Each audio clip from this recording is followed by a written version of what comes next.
Hi, this is Rev Carlos from LG Division, Team Warrior Knights.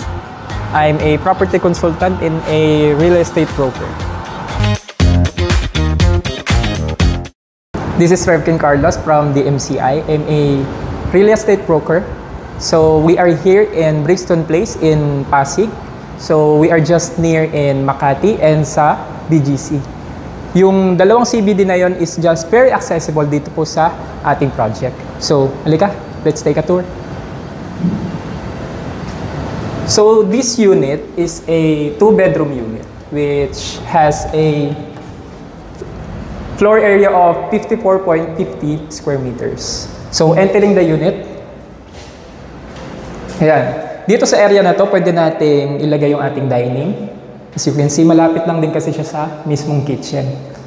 Dito sa ating kitchen, ayun, kompleto na. Meron na tayong mga cabinets.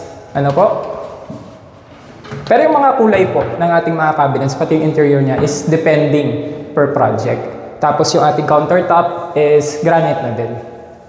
Kompleto na rin. Meron na ding fixtures for ating mga faucet. Halika naman dito sa ating living area. As you can see, spacious din siya. Pwede tayo mag-set up ng TV dito, kaya ng sofa, depending po sa inyong preferences. Then here,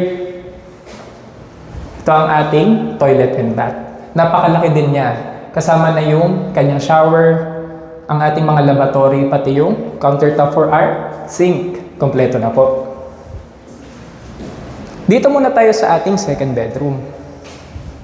As you can see, from floor, kitang-kita na meron na siyang vinyl na planks kasama na po sa turnover. And yung ating provision for aircon is for window type pa siya. Tapos malaki na din yung ating window. Ayan po, kitang-kita po. Meron na pong view na east side. Then, coming here naman sa master's bedroom, ayan, window type din siya. Mapapansin nyo rin na mataas yung floor to ceiling ratio po natin. Ano po? Tapos, nandito na rin po yung ating access sa ating balcony. As you can see, makikita din po natin yung pagkakaiba kasi ito, i-step na lang tayo, madali nang makalabas sa mismong balcony. Kasi yung ibang balcony natin, kailangan humakbang pa ito. Sobrang accessible lang yun. Tapos ito, makikita po natin, ito yung isa nating tower, Fairlane, tapat dito. Pero, very accessible pa rin sa side na to. Ano po, kita po yung mountains po. Ayan yung ating projects po sa Alegria.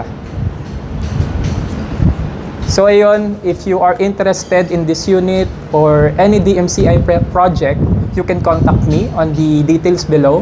And you can contact me on my mobile number, naka-present na rin po. And please hit like, subscribe, and stay safe po. Thank you.